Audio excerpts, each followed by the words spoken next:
À 6h45, Europe 1 vous répond, Thomas Soto. On l'évoquait tout à l'heure, il y a donc ce matin encore 23 départements en vigilance orange. Mais qu'est-ce que c'est donc que ce temps pourri ? C'est le sujet de conversation du moment. On va donc essayer d'y apporter une contribution utile avec notre Laurent Cabrol, mais aussi avec vous, François Gourand. Bonjour. Bonjour. Vous êtes ingénieur prévisionniste à Météo France.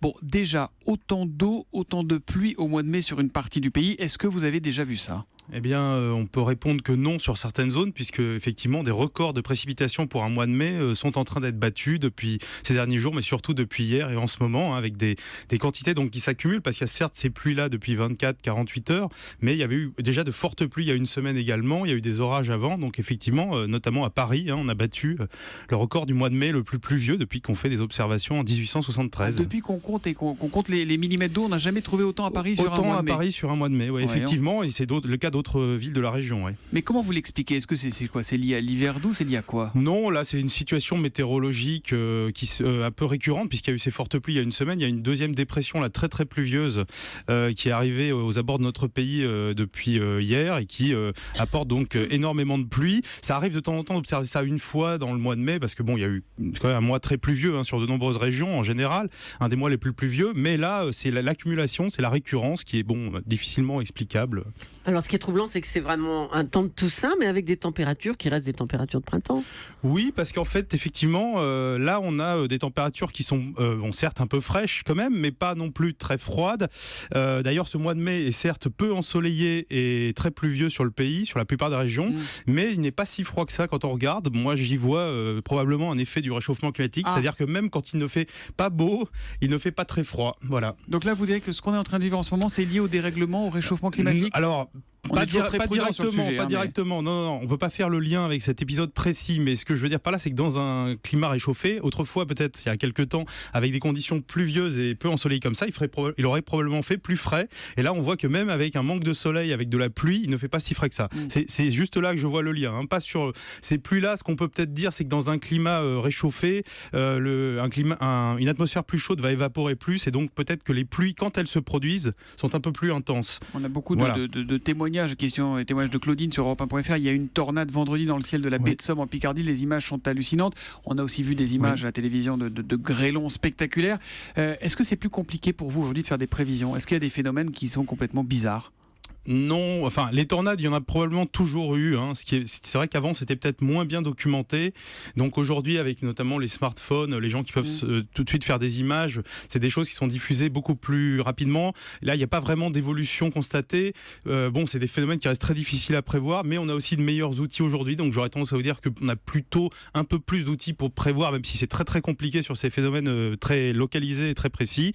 Donc non, globalement, on a quand même de meilleurs outils qui nous aident un peu mieux à avancer en termes de prévision. Est-ce qu'il y a un risque d'inondation importante ? Moi, en venant cette nuit, j'ai regardé la Seine. Elle monte, non ? Le niveau de la Seine monte. Alors, a priori, comme il y a de fortes pluies sur l'amont du bassin de la Seine, il y a notamment le vigilance orange sur la rivière du Loing dans le Loiret, qui est en train de déborder, qui a un niveau de crue apparemment comparable à 1910. Donc, c'est en train de monter, mais c'est un petit cours d'eau. C'est une petite partie du bassin versant. Donc, ça va se propager en aval. La Seine va continuer à monter un peu.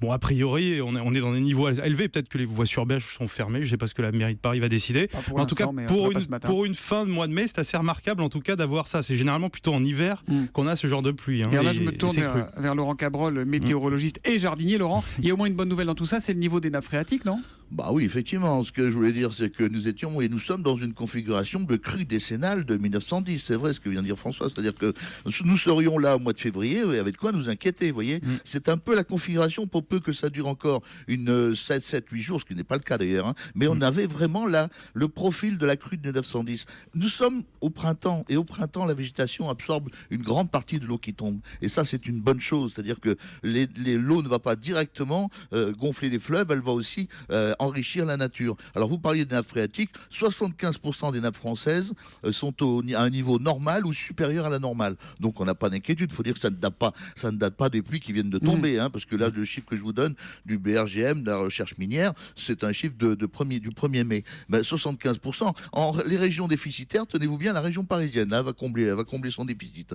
Et puis la région lyonnaise aussi, déficitaire, Languedoc, Roussillon, les Alpes du Sud, et les régions qui sont supérieures à la normale, sont le Nord, l'Alsace, la Gironde, les Landes, le Poitou-Charentes et la Vendée. Mais d'une manière générale, pas d'inquiétude pour les nappes phréatiques. J'ai une question que j'ose à peine vous poser à l'un à l'autre, posée par Baya Jones.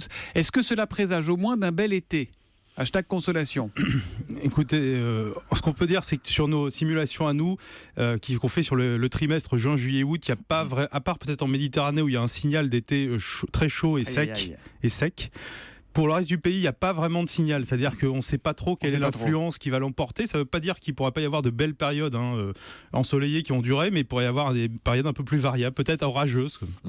D'après Guillaume Séché de Météoville, qui a résumé un peu les météos du monde entier, parce que vous savez, tout le monde fait sa prévision à 3 mois. La première quinzaine de juin serait chaude, la seconde quinzaine normale, juillet serait chaud et août serait normal. Voilà en gros. Mais apparemment, tout le monde est d'accord pour dire qu'il n'y aura pas ou qu'il n'y aurait pas de canicule. Et là, le temps que nous vivons aujourd'hui, disons, préfigure assez bien cette prévision, à savoir que déjà, en humidifiant l'atmosphère, on atténue le risque de canicule. Bon, en tout cas, première quinzaine de juin, on va vous croire sur parole et ça va rassurer Benoît de Montessu qui nous envoie un tweet. Je me marie le 11 juin au Cap-Ferré. Est-ce qu'il fera beau ? On ne comprend plus rien à ce temps. Dites-moi oui. Dites oui à votre épouse. Et puis pour le temps, vous verrez bien, mon cher Benoît. Merci en tout cas, François Gourand, d'être venu nous voir ce matin. Félicitations aux futurs mariés. Et Laurent, vous restez avec nous. À tout à l'heure.